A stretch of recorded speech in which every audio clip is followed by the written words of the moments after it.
ಆತ್ಮೀಯ ವಿದ್ಯಾರ್ಥಿಗಳೇ ನಮಸ್ಕಾರ. ನನ್ನ ಹೆಸರು ಚಂದ್ರಶೇಖರ ಸಿ, ಸಮಾಜಶಾಸ್ತ್ರ ಸಹ ಪ್ರಾಧ್ಯಾಪಕ, ಸರ್ಕಾರಿ ಪ್ರಥಮ ದರ್ಜೆ ಕಾಲೇಜ್, ಜಯನಗರ, ಬ್ಯಾಂಗ್ಳೂರು. ವಿದ್ಯಾರ್ಥಿಗಳೇ, ನಾವು ಈಗ BA first semester title of the paper understanding society concept and debates in sociology, ಸಮಾಜದ ಗ್ರಹಿಕೆ ಸಮಾಜಶಾಸ್ತ್ರದಲ್ಲಿ ಪರಿಕಲ್ಪನೆಗಳು ಮತ್ತು ಚರ್ಚೆಗಳು ಪತ್ರಿಕೆಯ ಘಟಕ 2 ನ 11ನೇ ಸೆಷನ್, ಘಟಕ 2 basic concept, session number 11 association, meaning, definition, characteristics and importance. ಸಂಘ ಅಂದ್ರೆ ಏನು, ಸಂಘದ ಅರ್ಥ, ವ್ಯಾಖ್ಯೆ, ಗುಣಲಕ್ಷಣಗಳು, ಪ್ರಾಮುಖ್ಯತೆ ಬಗ್ಗೆ ತಿಳ್ಕೊಂಬನ. ಈಗಾಗಲೇ ನಾವು ಹಿಂದಿನ ಅಧ್ಯಾಯದಲ್ಲಿ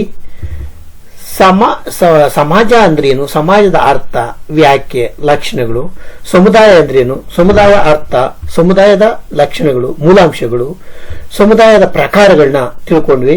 ಅಷ್ಟೇ ಅಲ್ಲದೆ ಸಮಾಜ ಮತ್ತು ಸಮುದಾಯ ನಡುವೆ ಇರತಕ್ಕಂತ ವ್ಯತ್ಯಾಸಗಳನ್ನ ತಿಳ್ಕೊಂಡ್ವಿ.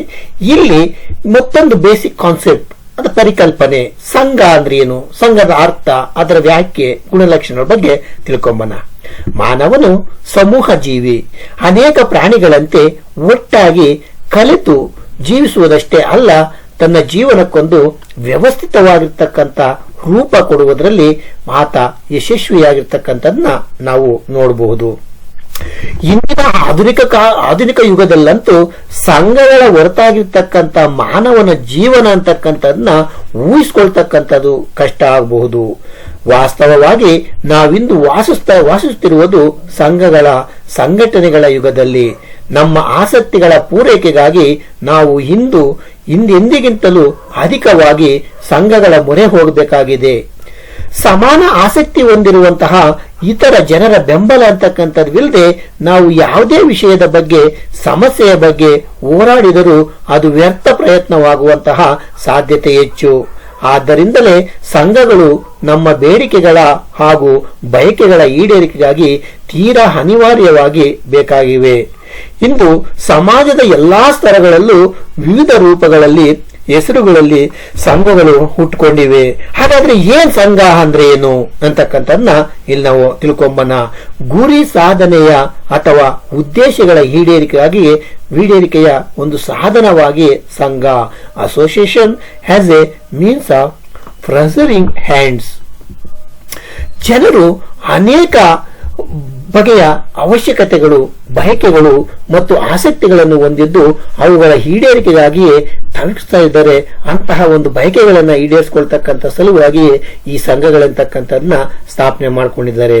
ಇವುಗಳನ್ನು ಈಡೇರಿಸಿಕೊಳ್ಳಲು ಮೆಕೆವರ್ ಮತ್ತು ಪೇಜ್ ರವರು ತಿಳಿಸಿರುವಂತೆ 3 ಮುಖ್ಯ ಮಾರ್ಗ ಅಥವಾ ವಿಧಾನಗಳಿದ್ದಾವೆ. ಮಾನವನು ಇತರ ಒಂದು ಗೊಡವೆಗೆ ಹೋಗದೆ ತಾನೇ ವೈಯಕ್ತಿಕ ಮಟ್ಟದಲ್ಲಿ ತನ್ನ ಅಗತ್ಯತೆಗಳನ್ನು ಪೂರೈಸಿಕೊಳ್ಳುವನು. ಇದು ಸಾಮಾಜಿಕವಲ್ಲದ ಕ್ರಿಯೆ. ಇದಕ್ಕೆ ತನ್ನದೇ ಆಗಿರ್ತಕ್ಕಂಥ ಇತಿಮಿತಿಗಳಿವೆ. ಮಾನವನು ಇತರರೊಡನೆ ಸಂಘರ್ಷದಲ್ಲಿ ತೊಡಗಿಕೊಂಡು ತನ್ನ ಉದ್ದೇಶವನ್ನು ಪೂರೈಸಿಕೊಳ್ಳಲು ಸಾಧ್ಯವೇ ಎಂದು ಪರಿಶೀಲಿಸುತ್ತಾನೆ. ಕೊನೆಯದಾಗಿ ಮಾನವನು ಇತರರೊಡನೆ ಸಹಕರಿಸುವುದರ ಮೂಲಕ ತನ್ನ ಗುರಿಯನ್ನು ಸಾಧಿಸಲು ಪ್ರಯತ್ನಿಸುತ್ತಾನೆ. ಈ 3ನೇ ಅಥವಾ ಕೊನೆಯ ಮಾರ್ಗವೇ ಸಂಘ ಎಂತಕ್ಕಂಥದ್ದನ್ನ ಎನಿಸಿಕೊಂಡಿದೆ. ಯಾವಾಗ ಒಂದು ಅಥವಾ ಕೆಲವು ಆಸಕ್ತಿಗಳು ಅಥವಾ ಉದ್ದೇಶಗಳ ಈಡೇರಿಕೆಗಾಗಿ ಒಂದು ಜನಸಮೂಹ ಎಂತಕ್ಕಂಥದ್ದು ಒಟ್ಟಿಗೆ ಸಹಕಾರದಿಂದ ದುಡಿಯಲು ಸಿದ್ಧವಾಗುವುದು, ಆಗಲೇ ಅದು ಒಂದು ಸಂಘವು ಅಸ್ತಿತ್ವಕ್ಕೆ ಬರಲು ಸಾಧ್ಯವಾಗುತ್ತದೆ ಎಂದು ಭಾವಿಸಬೇಕು. ಇನ್ನು ಸಂಘ ಅಂದ್ರೆ ಏನು ಎಂಬುದರ ಬಗ್ಗೆ ಹಲವಾರು ಸಮಾಜಶಾಸ್ತ್ರಜ್ಞರು ತಮ್ಮದೇ ಆಗಿರ್ತಕ್ಕಂಥ ವ್ಯಾಖ್ಯಾನಗಳನ್ನ ನೀಡಿದ್ದಾರೆ. ಡೆಫಿನೇಷನ್ಸ್ ಆಫ್ ಅಸೋಸಿಯೇಷನ್ ಏನೇನು ನೀಡಿದ್ದಾರೆ ಅಂತಕ್ಕಂಥದ್ದನ್ನ ಇಲ್ಲಿ ನಾವು ತಿಳ್ಕೊಂಬನ. ಮೆಕೆವರ್ ಮತ್ತು ಪೇಜ್ ರವರ ಪ್ರಕಾರ ಸಂಘ ಅಂದ್ರೆ ಯಾವುದಾದ್ರೂ ಒಂದು ಸಾಮಾನ್ಯ ಬೇಡಿಕೆಯನ್ನು ಇಲ್ಲವೇ ಅಂತಹ ಒಂದು ಸರಣಿ ಬೇಡಿಕೆಗಳನ್ನು ಈಡೇರಿಸಿಕೊಳ್ತಕ್ಕಂಥ ಸಲುವಾಗಿ ಸಂಘಟಿತವಾಗಿರ್ತಕ್ಕಂಥ ಜನಸಮೂಹವನ್ನೇ ಸಂಘ ಎಂದು ಕರೆದಿದ್ದಾರೆ. ಇಲ್ಲಿ ವ್ಯಕ್ತಿಗಳು ತಮ್ಮ ಧ್ಯೇಯ ಸಾಧನೆಗೋಸ್ಕರವಾಗಿ ಸ್ಥಾಪಿಸಿಕೊಂಡಿರ್ತಕ್ಕಂಥ ಒಂದು ಸಮೂಹವನ್ನೇ ಅದನ್ನೇ ಸಂಘ. According to MacIver and Page, an association is an organization deliberately formed for the collective pursuit of some interest or a set of interest which as it is a member share. William P Scott ಅವರ ಪ್ರಕಾರ ಸಂಘ ಎಂತಕ್ಕಂಥದ್ದು ಒಂದು ವಿಶಿಷ್ಟವಾದ ಹಾಗೂ ನಿರ್ದಿಷ್ಟವಾಗಿ ಪ್ರಕಟಿತವಾದಂತಹ ಉದ್ದೇಶ ಸಾಧನೆಗಾಗಿ ಸಂಘಟಿತವಾಗಿರ್ತಕ್ಕಂಥ ಔಪಚಾರಿಕ ಸಮೂಹವನ್ನೇ ಸಂಘ ಅಂತ ಹೇಳ್ಬಿಟ್ಟು ವಿಲಿಯಂ ಪಿ ಸ್ಕಾಟ್ ಹೇಳಿದ್ದಾರೆ. According to William P Scott, association refer to a formal group organised for a specialised and especially started purpose. ಇನ್ನು ಸರಳವಾಗಿ ಹೇಳ್ತಕ್ಕಂಥದ್ದಾದ್ರೆ ಯಾವುದಾದ್ರೂ ಒಂದು ಆಸಕ್ತಿ ಅಥವಾ ಕೆಲವು ಆಸಕ್ತಿಗಳನ್ನು ಅಥವಾ ಉದ್ದೇಶಗಳನ್ನು ಈಡೇರಿಸಲು ಸಂಘಟಿತವಾಗಿರ್ತಕ್ಕಂಥ ಜನಸಮೂಹವನ್ನೇ ಸಂಘ ಎಂದು ಕರಿತೀವಿ. In simply word, an association is a group organised for the pursuit of an interest group and interest in common. ಸಂಘದ ಒಂದು ಉದಾಹರಣೆಗಳು ರಾಜಕೀಯ ಪಕ್ಷಗಳು, ಕಾರ್ಮಿಕ ಸಂಘಗಳು, ಧಾರ್ಮಿಕ ಸಂಘಟನೆಗಳು, ವಿದ್ಯಾರ್ಥಿಗಳ ಸಂಘಗಳು, ಶಿಕ್ಷಕರ ಸಂಘಟನೆಗಳು, ವೃತ್ತಿಪರ ಸಂಘಗಳು, ರೈತ ಸಂಘಟನೆಗಳು, ಸರ್ಕಾರಿ ನೌಕರ ಸಂಘಗಳು, ಸಾಂಸ್ಕೃತಿಕ ಸಂಘಗಳು, ಮಹಿಳಾ ಸಮಾಜ, ರೋಟರಿ ಕ್ಲಬ್, ಲಯನ್ಸ್ ಕ್ಲಬ್, ಈ ರೀತಿಯಾಗಿ ಹಲವಾರು ಸಂಘಗಳಿಗೆ ಉದಾಹರಣೆಗಳಂತಕ್ಕಂಥದ್ದನ್ನ ನಾವು ಕಾಣ್ತೀವಿ. ಸರ್ವವ್ಯಾಪಕವಾಗಿರ್ತಕ್ಕಂಥ ಒಂದು ಸಂಘಗಳು ಆರ್ಥಿಕ ಸಂಘ, ಔದ್ಯೋಗಿಕ, ತಾಂತ್ರಿಕ, ಶೈಕ್ಷಣಿಕ, ಅಂತಾರಾಷ್ಟ್ರೀಯ ಮುಂತಾದ ಹಲವು ಕ್ಷೇತ್ರಗಳಲ್ಲಿ ಸಂಘಗಳ ಅಸ್ತಿತ್ವದಲ್ಲಿರ್ತಕ್ಕಂಥದ್ದನ್ನ ನಾವು ಕಾಣಬಹುದು. ಹೀಗೆ ಸಂಘಗಳು ಸಮಾಜ ಜೀವನದ ವಿವಿಧ ಕ್ಷೇತ್ರಗಳಲ್ಲಿ ಜನರ ವಿಭಿನ್ನ ಆಸಕ್ತಿಗಳ ಈಡೇರಿಕೆಗಾಗಿ ಸ್ಥಾಪಿಸಲ್ಪಡುತ್ತವೆ. ಯಾವುದಾದರೂ ಒಂದು ಸಂಘವು ಮಾನವನ ಎಲ್ಲಾ ಬಯಕೆಗಳನ್ನ, ಆಶಯಗಳನ್ನಾಗಲಿ ಅಥವಾ ಆಸಕ್ತಿಯನ್ನಾಗಲಿ ಈಡೇರಿಸಲಾರದು. ಆತನ ಹಲವು ಬಗೆಯ ಆಸಕ್ತಿಗಳ ಈಡೇರಿಕೆಗಾಗಿ ಹಲವು ವಿಧದ ಸಂಘಗಳ ಒಂದು ಅಸ್ತಿತ್ವಕ್ಕೆ ಬರತಕ್ಕಂಥದ್ದು ಇಲ್ಲಿ ಅನಿವಾರ್ಯವಾಗಿದೆ. ಈ ವಿದ್ಯಾರ್ಥಿಗಳೇ, ಒಬ್ಬ ವ್ಯಕ್ತಿ ಏಕಕಾಲದಲ್ಲಿ ಹಲವು ಸಂಘಗಳ ಸದಸ್ಯನಾಗಿರೋದಕ್ಕೆ ಇರಬಹುದು. ಒಬ್ಬ ವ್ಯಕ್ತಿಯು ಒಂದು ರಾಜಕೀಯ ಪಕ್ಷದ ಸದಸ್ಯನಾಗಿರ್ತಾನೆ, ಕಾರ್ಮಿಕ ಸಂಘದ ಸದಸ್ಯನಾಗಬಹುದು, ಸಾಂಸ್ಕೃತಿಕ ಸಂಘದ ಸದಸ್ಯನಾಗಿರ್ಬೋದು, ಧಾರ್ಮಿಕ ಸಂಘದ ಸದಸ್ಯನಾಗಿರ್ಬೋದು, ವೃತ್ತಿ ಸಂಘ, ಮನೋರಂಜನಾ ಕೂಟ, ಕ್ರೀಡಾ ಸಂಘ, ಸಾಹಿತ್ಯ ಸಂಘ ಮುಂತಾದ ಹಲವು ಸಂಘಗಳ ಸದಸ್ಯನಾಗಿರ್ತಕ್ಕಂಥದ್ದನ್ನ ನೋಡಬಹುದು. ಇನ್ನು ಸಂಘದ ಒಂದು ಲಕ್ಷಣಗಳು, ಕ್ಯಾರೆಕ್ಟರಿಸ್ಟಿಕ್ಸ್ ಆಫ್ ಅಸೋಸಿಯೇಷನ್. ಸಂಘ ಎಂತಕ್ಕಂಥದ್ದು ಒಂದು ಮಾನವ ಸಮೂಹ. Association A human group. ಸಂಘ ಎಂತಕ್ಕಂಥದ್ದು ಮೂಲಭೂತವಾಗಿ ಒಂದು ಮಾನವ ಸಮೂಹ ಆಗಿದೆ. ಜನರ ಹೊರತಾಗಿ ಸಂಘವಿರಲು ಸಾಧ್ಯವಿಲ್ಲ. ಆದಾಗ್ಯೂ ಎಲ್ಲಾ ಮಾನವ ಸಮೂಹಗಳು ಸಂಘಗಳಾದವು. ಸಂಘವು ಒಂದು ಸಂಘಟಿತವಾದಂತಹ ಜನಸಮೂಹ. ಆದ್ದರಿಂದ ಒಂದು ಜನಜಂಗುಳಿಯಾಗಲಿ, ಶ್ರೋತ್ರ ಸಮೂಹವಾಗಲಿ, ಉಗಿಬಂಡಿಗಳಾಗಿ ಕಾಯುತ್ತಿರುವ ಜನಸಮೂಹಗಳಾಗಿ ಸಂಘವಾಗಲು ಸಾಧ್ಯವಿಲ್ಲ. ಎರಡನೇ ಲಕ್ಷಣ ಏನಪ್ಪಾ ಅಂದ್ರೆ ನಿರ್ದಿಷ್ಟ ಆಸಕ್ತಿ ಇಲ್ಲವೇ ಆಸಕ್ತಿಗಳು. Specific interest. ಕೇವಲ ಜನಸಮುಚ್ಚಯ ಮಾತ್ರವಲ್ಲ, ಆದರೆ ಯಾವುದೇ ಒಂದು ನಿರ್ದಿಷ್ಟ ಆಸಕ್ತಿ ಅಥವಾ ಆಸಕ್ತಿಗಳು ಅಥವಾ ಕೆಲವು ಸಮಾನ ಆಸಕ್ತಿಗಳ ಈಡೇರಿಕೆಗಾಗಿ ಸಂಘಟಿತವಾಗಿರ್ತಕ್ಕಂಥ ಒಂದು ಸಮೂಹ ಅಂತಕ್ಕಂಥದ್ದನ್ನ ನಾವು ಕಾಣಬಹುದು. ರಾಜಕೀಯ ಆಸಕ್ತಿ ಹೊಂದಿರುವವರು ರಾಜಕೀಯ ಪಕ್ಷಗಳಿಗಾಗಿ ಸೇರ್ಕೊಂಡ್ರೆ, ಧಾರ್ಮಿಕ ಆಸಕ್ತಿ ಹೊಂದಿರತಕ್ಕಂಥವ್ರು ಧಾರ್ಮಿಕ ಸಂಘಗಳಿಗೆ ಸೇರ್ಕೊಳ್ತಾರೆ. ಕ್ರೀಡೆಯಲ್ಲಿ ಆಸಕ್ತಿ ಹೊಂದಿರತಕ್ಕಂಥವ್ರು ಕ್ರೀಡಾ ಸಂಘಗಳಿಗೆ ಸೇರ್ಕೊಳ್ತಾರೆ. ಆದ್ರಿಂದಾಗಿ ನಿರ್ದಿಷ್ಟ ಆಸಕ್ತಿ ಇಲ್ಲವೇ ಹಲವಾರು ಆಸಕ್ತಿಗಳನ್ನು ಹೊಂದಿರತಕ್ಕಂಥವ್ರು ಅವರು ತಮಗಿಷ್ಟ ಬಂದಿರತಕ್ಕಂಥ ಸಂಘದ ಸದಸ್ಯತ್ವವನ್ನು ಪಡ್ಕೊಂಡಿರ್ತಾರೆ. ಇನ್ನು ಸಂಘದಲ್ಲಿ ಸಹಕಾರದ ಮನೋಭಾವ ಅಂತಕ್ಕಂಥದ್ದು ಮೂರನೇ ಒಂದು ಲಕ್ಷಣ ಇದೆ, ಕೋಆಪರೇಟಿವ್ ಸ್ಪಿರಿಟ್. ಸಂಘದಲ್ಲಿ ಸಹಕಾರ ಮನೋಭಾವ ಅಂತಕ್ಕಂಥದ್ದು ಅತ್ಯಂತ ಅವಶ್ಯಕ. ಒಂದು ಸಂಘ ಅಂತಕ್ಕಂಥದ್ದು ಯಶಸ್ವಿಯಾಗಿ ಕಾರ್ಯನಿರ್ವಹಿಸಬೇಕಾದ್ರೆ ಆ ಸಂಘದಲ್ಲಿ ಸಹಕಾರ ಮನೋಭಾವನೆ ಅಂತಕ್ಕಂಥದ್ದು ಅತ್ಯಂತ ಅವಶ್ಯಕ. ಸಂಘವು ಸಹಕಾರದ ತತ್ವದ ಮೇಲೆ ನಿಂತಿದೆ. ತಮ್ಮ ಸಮಾನ ಬೇಡಿಕೆಗಳ ಅಥವಾ ಉದ್ದೇಶಗಳ ಈಡೇರಿಕೆಗಾಗಿ ಜನರು ಪರಸ್ಪರ ಸಹಕಾರ ಸಹಾಯಗಳಲ್ಲಿ ತೊಡಗಿರ್ತಕ್ಕಂಥದ್ದು ಅನಿವಾರ್ಯವಾಗಿದೆ. ವೈಯಕ್ತಿಕ ನೆಲೆಯಲ್ಲಿ ತಾವು ತಮ್ಮ ವಿವಿಧ ಆಸೆ ಆಕಾಂಕ್ಷೆಗಳನ್ನು ಈಡೇರಿಸಿಕೊಳ್ಳಲಾರದು ಎಂಬ ಭಾವ ಅರಿವಿನಿಂದಾಗಿಯೇ ಜನರು ಸಂಘಗಳನ್ನು ಸ್ಥಾಪಿಸಿಕೊಂಡಿರ್ತಾರೆ. ಇನ್ನು ನಾಲ್ಕನೇ ಒಂದು ಲಕ್ಷಣ ಏನಪ್ಪಾ ಅಂದ್ರೆ ಸಂಘಟನೆ ಎಂಬ ಮೂಲಾಂಶ. ಸಂಘಟನೆ ಮೂಲಾಂಶ ಎನ್ನಕ್ಕಂಥದ್ದು ಒಳಗೊಂಡಿದೆ. Includes the elements of organisation. ಸಂಘ ಎಂತಕ್ಕಂಥದ್ದು ತನ್ನದೇ ಆಗಿರ್ತಕ್ಕಂಥ ಒಂದು ಸಂಘಟನೆ ಎಂತಕ್ಕಂಥದ್ದು ಹೊಂದಿರುವುದು. ಸಂಘಟನೆಯು ಸಂಘಕ್ಕೊಂದು ರೂಪವನ್ನು, ವ್ಯವಸ್ಥೆಯನ್ನು, ಭದ್ರತೆಯನ್ನು ನೀಡುತ್ತದೆ. ಸಂಘಟನೆಯು ಸಂಘವೊಂದರಲ್ಲಿ ವಿವಿಧ ಅಂತಸ್ತುಗಳು, ಪಾತ್ರಗಳು, ಸ್ಟೇಟಸ್ ಅಂಡ್ ರೋಲ್ಸ್ ವಿವಿಧ ಸದಸ್ಯರಲ್ಲಿ ಹೇಗೆ ಹಂಚಲ್ಪಟ್ಟಿವೆ ಎಂಬ ಅಂಶವನ್ನು ಸ್ಪಷ್ಟಪಡಿಸುತ್ತದೆ. ಈ ಎಲ್ಲಾ ಸದಸ್ಯರುಗಳು ತಮ್ಮ ತಮ್ಮ ಅಂತಸ್ತುಗಳಿಗೆ ಸಂಬಂಧಿಸಿದ ಪಾತ್ರಗಳಲ್ಲಿ ಕಾರ್ಯನಿರ್ವಹಿಸಬಹುದು. ಇನ್ನು 5ನೇ ಪಾಯಿಂಟ್, 5ನೇ ಒಂದು ಲಕ್ಷಣ ಏನಪ್ಪಾ ಅಂದ್ರೆ ಸಾಮಾಜಿಕ ಸಂಬಂಧಗಳ ನಿಯಂತ್ರಣ, ರೆಗ್ಯುಲೇಷನ್ ಆಫ್ ರಿಲೇಷನ್ಸ್. ವಿದ್ಯಾರ್ಥಿಗಳೇ, ಪ್ರತಿಯೊಂದು ಸಂಘ ಎಂತಕ್ಕಂಥದ್ದು ತನ್ನ ಸದಸ್ಯರ ವರ್ತನೆಯನ್ನು ನಿಯಂತ್ರಿಸತಕ್ಕಂಥದ್ರಲ್ಲಿ ತನ್ನದೇ ಆಗಿರ್ತಕ್ಕಂಥ ಒಂದು ವ್ಯವಸ್ಥೆ ಎಂತಕ್ಕಂಥದ್ದು ಹೊಂದಿರ್ತದೆ. ಅದಕ್ಕಾಗಿ ಸಂಘಗಳು, ಸಂಸ್ಥೆಗಳಂತಕ್ಕಂಥದ್ದನ್ನ ರಚಿಸಿಕೊಳ್ತವೆ. ಉದಾಹರಣೆಗೆ, ಕುಟುಂಬ ಎಂತಕ್ಕಂಥ ಒಂದು ಸಂಘವು ವಿವಾಹ ಎಂತಕ್ಕಂಥ ಒಂದು ಸಂಸ್ಥೆಯ ಮೂಲಕ ತನ್ನ ಸದಸ್ಯರ ಒಂದು ಲೈಂಗಿಕ ವರ್ತನೆಯ ಮೇಲೆ ನಿಯಂತ್ರಣ ಎಂತಕ್ಕಂಥದ್ದು ಸಾಧಿಸ್ತಕ್ಕಂಥದ್ದನ್ನ ನಾವು ನೋಡಬಹುದು. ಹಾಗೆಯೇ ರಾಜಕೀಯ ಪಕ್ಷಗಳನ್ನು ತೆಗೆದುಕೊಂಡಾಗ ಆ ರಾಜಕೀಯ ಪಕ್ಷಗಳು, ಪ್ರತಿಯೊಂದು ರಾಜಕೀಯ ಪಕ್ಷಕ್ಕೂ ತಮ್ಮದೇ ಆಗಿರ್ತಕ್ಕಂಥ ಒಂದು ಪ್ರತಿಯೊಂದು ರಾಜಕೀಯ ಪಕ್ಷಗಳು ಸಂವಿಧಾನವನ್ನು ಹೊಂದಿರ್ತವೆ. ಆ ಸಂಘವು ತನ್ನ ಸದಸ್ಯರ ವರ್ತನೆಯನ್ನು ನಿಯಂತ್ರಿಸಲು ನಿಯಮಗಳನ್ನು ಬರಹದ ಮೂಲಕ ಅಥವಾ ಬಾಯಿ ಮಾತಿನ ರೂಪದಲ್ಲಿಯೇ ಹೊಂದಿರಬಹುದು.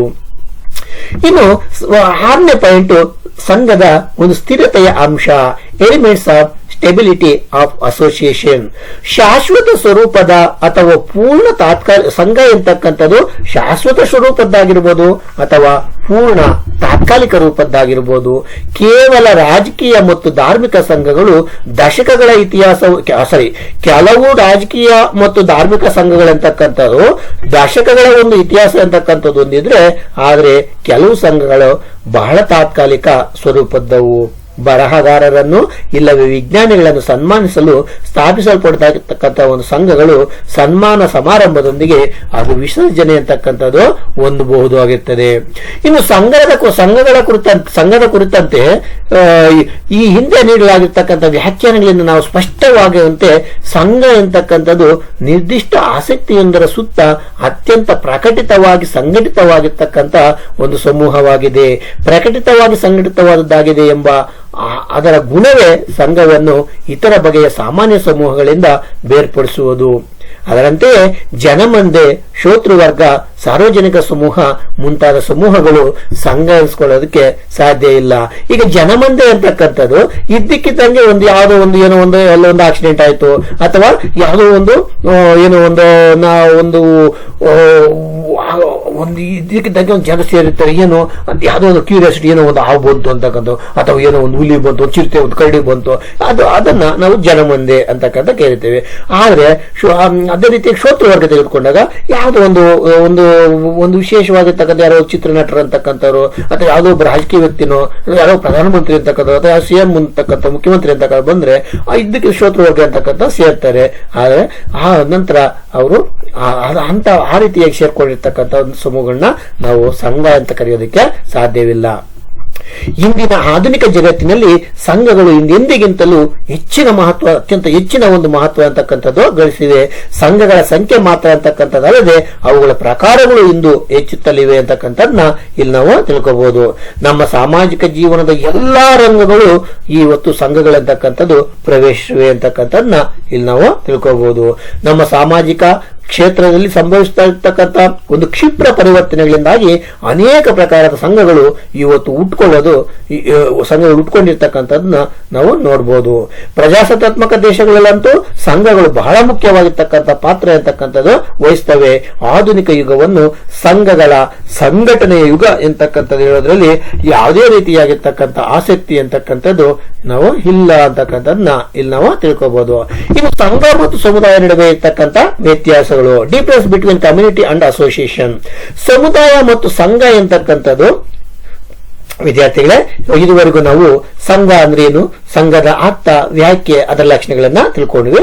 ಇನ್ನು ಮುಂದೆ ನಾವು ಸಂಘ ಮತ್ತು ಸಮುದಾಯ ನಡುವೆ ಇರ್ತಕ್ಕಂಥ ಒಂದು ವ್ಯತ್ಯಾಸ ಅಂತಕ್ಕಂಥದ್ದನ್ನ ತಿಳ್ಕೊಂಬೋಣ.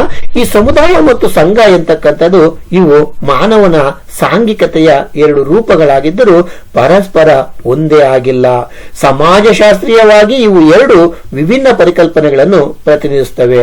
ಸಂಘವು ನಿರ್ದಿಷ್ಟ ಮಾನವನ ಆಸಕ್ತಿಯೊಂದರ ಸುತ್ತ ಅಣೆದುಕೊಂಡಿದ್ದು ಉದ್ದೇಶಪೂರ್ವಕವಾಗಿರ್ತಕ್ಕಂಥ ಸ್ಥಾಪಿತವಾಗಿದ್ದರೆ, ಸಮುದಾಯವು ಮಾನವನ ಹಲವಾರು ಸಾಮಾನ್ಯ ಅಗತ್ಯತೆಗಳನ್ನು ಈಡೇರಿಸುವ ಆದಾಗ್ಯೂ ತನ್ನದೇ ಆಗಿರ್ತಕ್ಕಂಥ ಸ್ವಾಭಾವಿಕ ಶೈಲಿಯ ವಿಕಾಸವನ್ನು ಒಳಗೊಂಡಿರ್ತಕ್ಕಂಥ ಮಾನವ ಸಮೂಹವಾಗಿದೆ.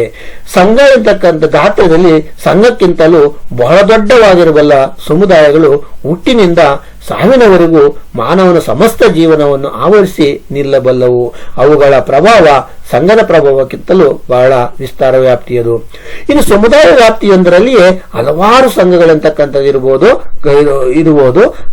ಅವು ಪರಸ್ಪರ ವಿರೋಧಾತ್ಮಕವಾಗಿರಬಹುದು ಅಥವಾ ಸಕಾರಾತ್ಮಕವಾಗಿರಬಹುದು ಅಂತಕ್ಕಂಥದ್ದನ್ನ ಇಲ್ಲಿ ನಾವು ತಿಳ್ಕೋಬಹುದು. ಸಮುದಾಯದ ಸದಸ್ಯತ್ವವು ನಮ್ಮನ್ನು ಹುಟ್ಟಿನಿಂದಲೇ ಆವರಿಸಿ ನಿಲ್ಲಬಹುದಾದರೆ, ಸಂಘದ ಸದಸ್ಯತ್ವ ಅಂತಕ್ಕಂಥದ್ದು ತೀರಾ ಸೀಮಿತ ವ್ಯಾಪ್ತಿಯದ್ದು. ಈ ಸಂಘ ಮತ್ತು ಸಮುದಾಯದ ನಡುವಿನ ವ್ಯತ್ಯಾಸಗಳನ್ನು ಸ್ಪಷ್ಟವಾಗಿ ಗುರುತಿಸಲು ಈ ಕೆಳಗಿನ ಒಂದು ಅಂಶಗಳನ್ನ ನಾವು ತಿಳ್ಕೊಂಬೋಣ. ಒಂದು ಸಂಘ, ಇನ್ನೊಂದು ಕಡೆ ಸಮುದಾಯ. ಸಂಘದಲ್ಲಿನ ಸದಸ್ಯತ್ವವು ಐಚ್ಛಿಕವಾದುದು. ಸಂಘವನ್ನು ಸೇರಲು ಇಲ್ಲವೇ ಬಿಡಲು ಜನರಲ್ಲಿ ಸಂಘದಲ್ಲಿ ಸ್ವತಂತ್ರರು.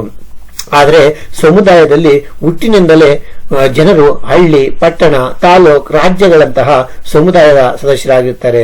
ಸಂಘ ಅಂತಕ್ಕಂಥದ್ದು ಒಂದು ಅಥವಾ ಕೆಲವು ನಿರ್ದಿಷ್ಟ ಉದ್ದೇಶಗಳನ್ನು ಒಳಗೊಂಡಿರ್ತದೆ.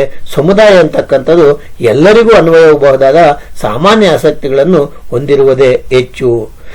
ಇನ್ನು ಮೂರನೇ ವ್ಯತ್ಯಾಸ ಸಂಘದಲ್ಲಿ ನಾವು ನೋಡಿದಾಗ, ಸಂಘ ಎಂತಕ್ಕಂಥದ್ದು ಪ್ರಾದೇಶಿಕ ಅಂಶವನ್ನು ಅವಲಂಬಿಸಲೇ ಬೇಕಾಗಿರ್ತಕ್ಕಂಥ ನಿಯಮ ಎಂತಕ್ಕಂಥದ್ದಿಲ್ಲ. ಆದರೆ ಸಮುದಾಯದಲ್ಲಿ ಸಮಾಜಶಾಸ್ತ್ರೀಯ ಪರಿಕಲ್ಪನೆಯಂತೆ ಪ್ರಾದೇಶಿಕತೆಯ ಅಂಶ ಅಂತಕ್ಕಂಥದ್ದು ಒಳಗೊಂಡಿದೆ. ಇನ್ನು ಫೋರ್ತ್ ಪಾಯಿಂಟ್, ಸಂಘದ ನೋಡಿದಾಗ ಸಂಘ ಎಂತಕ್ಕಂಥದ್ದು ಸಾಪೇಕ್ಷ ಸ್ಥಿರವಾಗಿರಬಲ್ಲದು, ಇಲ್ಲವೇ ತೀರಾ ಅಶಾಶ್ವತ ಸ್ವರೂಪದ್ದಾಗಿರ್ಬೋದು. ಆದರೆ ಸಮುದಾಯಕ್ಕೆ ಬಂದಾಗ ಸಮುದಾಯ ಸಂಘಕ್ಕಿಂತಲೂ ಹೆಚ್ಚು ಸ್ಥಿರವಾಗಿ ಶಾಶ್ವತವಾಗಿ ಇರ್ತಕ್ಕಂಥದ್ದನ್ನ ನಾವು ನೋಡಬಹುದು. ಇನ್ನು ಐದನೇ ಒಂದು ವ್ಯತ್ಯಾಸ ಸಂಘದಲ್ಲಿ ನೋಡಿದಾಗ, ಸಂಘಗಳು ತಮ್ಮದೇ ಆದಂತಹ ಸ್ಪಷ್ಟವಾದಂತಹ ಕಾನೂನಾತ್ಮಕ ನೆಲೆಗಟ್ಟನ್ನು ಹೊಂದಿರತಕ್ಕಂಥದ್ದನ್ನ ನಾವು ನೋಡಬಹುದು.